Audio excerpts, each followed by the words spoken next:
नमस्कार दोस्तों, जय मसीह की आप सभी को हार्दिक शुभकामनाएं और यीशु मसीह को धन्यवाद। प्रभु की महिमा, गौरव और स्तुति हो। प्रभु को धन्यवाद देते हैं। प्रभु आपको आशीष दे, आपको चंगाई दे। दोस्तों, स्वर्गारोहण, यीशु क्रिस्त का स्वर्गारोहण हमारे लिए बहुत ही महत्वपूर्ण विषय है। स्वर्गारोहण क्या है? What is the ascension of our Lord Jesus Christ? यीशु क्रिस्त के स्वर्गारोहण यानी यीशु क्रिस्त अपनी दिव्य शक्ति से सौ शरीर में स्वर्ग में गए हैं। इसे स्वर्गारोहण कहते हैं। यीशु क्रिस्त के पुनरुत्थान के 40 दिन तक वो इस संसार में रहे। सबसे पहले उन्होंने अपनी माँ मरियम को दर्शन दिया, फिर उन्होंने मरियम मगदलीना को दर्शन दिया, अपने प्रेरित शिष्यों को दर्शन दिया। इसके अलावा कई सारे लोगों को उन्होंने दर्शन दिया। इम्माउस जाने वाले रास्ते पर जो शिष्य थे उन्हें भी दर्शन दिया। वे अपने प्रेरित शिष्यों को ईश्वर के राज्य के विषय में बताने लगे और उनकी इच्छाएं, उनकी भावनाएं उनके साथ प्रकट करने लगे। उन्हें पवित्र आत्मा के विषय में भी बताने लगे। इसी तरह वो पुनरुत्थान के 40 दिन बाद जैतून पर्वत, इसे जलपाई पर्वत भी कहा जाता है, वहां पर गए। उनके साथ उनके प्रेरित शिष्य, कई सारे शिष्य और कई लोग उनके साथ उपस्थित थे। वो वहां पर गए और उनके सामने, सभी के सामने दिन के उजाले में, दिन के प्रकाश में ही वे स्वर्ग में गए। हम देखते हैं प्रेरित चरित्र 1 अध्याय 9 से 11 पद। तुम पृथ्वी के अंतिम छोर तक मेरे साक्षी होगे। इतना कहने के बाद ईसा उनके देखते देखते आरोहित कर लिए गए और एक बादल ने उन्हें शिष्य के आंखों से ओझेल कर दिया। ईसा के चले जाते समय प्रेरित आकाश की ओर एकटक देख ही रहे थे कि उज्जवल वस्त्र पहने 2 पुरुष उनके पास अचानक आ खड़े हुए और बोले, गलीलियो, आप लोग आकाश की ओर क्यों देखते रहते हो? वही ईसा जो आप लोगों के बीच से स्वर्ग में आरोहित कर लिए गए हैं, उसी तरह लौटेंगे जिस तरह आप लोगों ने उन्हें जाते देखा है। आमीन। दोस्तों, यीशु क्रिस्त के स्वर्गारोहण का विशेष उद्देश्य है। हमारे ख्रिस्त मंडली के लिए ये बहुत ही महत्वपूर्ण विषय है। यीशु क्रिस्त स्वर्ग है। यीशु क्रिस्त ये संसार, ये पृथ्वी और स्वर्ग के अधिकारी है। यीशु क्रिस्त महिमामय और गौरव के अधिकारी है। वो स्वर्ग में गौरवमय सिंहासन के अधिकारी है और वो सिंहासन उन्हें प्राप्त हुआ है। यीशु क्रिस्त पवित्र आत्मा को भेजने के लिए प्रतिज्ञा की थी। उन्होंने अपने शिष्य से कहा था कि मैं जाने के बाद एक सहायक पवित्र आत्मा तुम्हें भेजूंगा, और अपने मंडली के ऊपर पवित्र आत्मा को भेजने के लिए वो स्वर्ग गए हैं।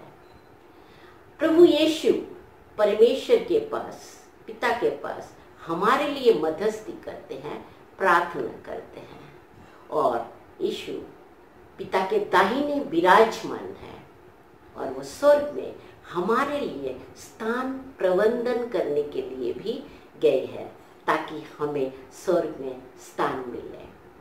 दोस्तों, यीशु क्रिस्त ने बताया कि जिस तरह वो जा रहे हैं, इसी तरह वो फिर दोबारा इस संसार में आने वाले हैं।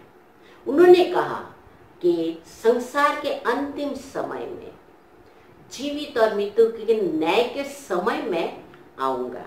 आइए हम देखते हैं मत्ती 16 अध्याय 27 पद में, क्योंकि मानव पुत्र अपने स्वर्गदूतों के साथ अपने पिता की महिमा सहित आएंगे और प्रत्येक मनुष्य को उसमें उसके कर्मों का फल देगा। आमीन। दोस्तों, यीशु ख्रिस्त स्वर्गारोहण के समय अपने शिष्यों पर हाथ रखे और उन्हें आशीर्वादित किया।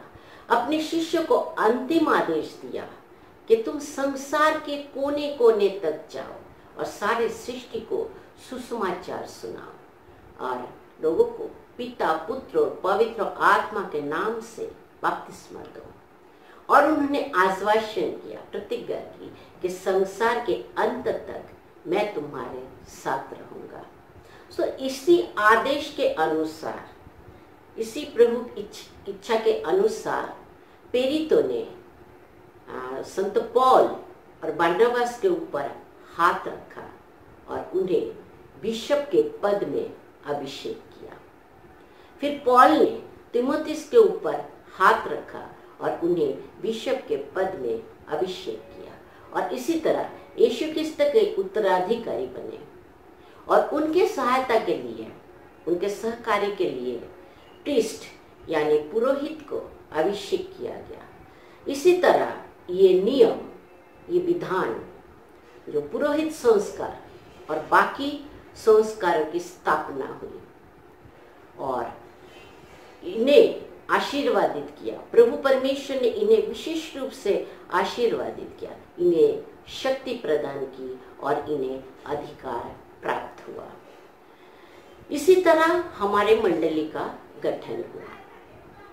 ये इसलिए हुआ कि यीशु ख्रिस्त के इस पृथ्वी पर आने की जो उद्देश्य है, इस पृथ्वी पर प्रभु यीशु आए, उनका जो मकसद है, उद्देश्य है, और ईश्वर के राज्य के विषय में बताना, उनकी शिक्षा लोगों तक पहुंचाना और लोगों को मुक्ति की राह पर ले जाने के लिए इस मंडली की स्थापना की गई।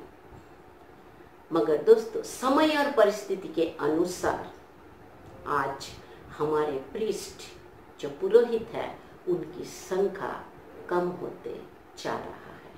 तो हमें विशेष रूप से हर दिन इनके लिए प्रार्थना करना जरूरी है। तो आइए दोस्तों, हम हमारे पुरोहितों के लिए, प्रीस्ट के लिए प्रार्थना करते हैं। हे सर्वशक्तिमान शनाधि परमेश्वर, हे दयाल प्रभु, तू इन युवा पीढ़ी को आशीष दे, इन पर कृपा कर, इन्हें सहायता कर, संसार के चमक धमक और ग्लैमर से इन्हें बचा, इनके हृदय पर तेरे प्रति प्रेम और विश्वास को जागृत कर और पुरोहित बनने के लिए इन्हें प्रेरित कर। प्रभु तू आशीष दे, हमारे ख्रिस्ट मंडली को आशीष दे, हमारे pope, bishop, cardinal, father, sister, brother, धर्म सेवक, सेविकाएं और जो लोग प्रभु के सेविकाएं में हैं, उन्हें आशीष दे, ताकि उनके द्वारा तेरी इच्छा इस संसार पर, पृथ्वी पर प्रकट हो। प्रभु तू सबको आशीष दे, ताकि सभी तेरे उस उद्देश्य को सफल कर पाए, मुक्ति की राह पर सभी को ले पाए और इस मानव जाति को मुक्ति प्राप्त हो। ये प्रार्थना करते हैं हमारे प्रभु यीशु के नाम से, आमीन। दोस्तों, आप हर दिन पुरोहित के लिए प्रार्थना करें, ताकि प्रभु उन्हें आशीष दे और हमारे पुरोहित की संख्या बढ़ते जाए, ताकि ये ख्रिस्त मंडली युगायुग प्रभु के आशीष से आगे बढ़ पाए। तो दोस्तों, हमेशा प्रार्थना कीजिए, खुश रहिए, मुस्कुराते रहिए और सुरक्षित रहिए। आपसे फिर मिलेंगे, तब तक के लिए इजाजत दीजिए। धन्यवाद, शुक्रिया, जय मसीह।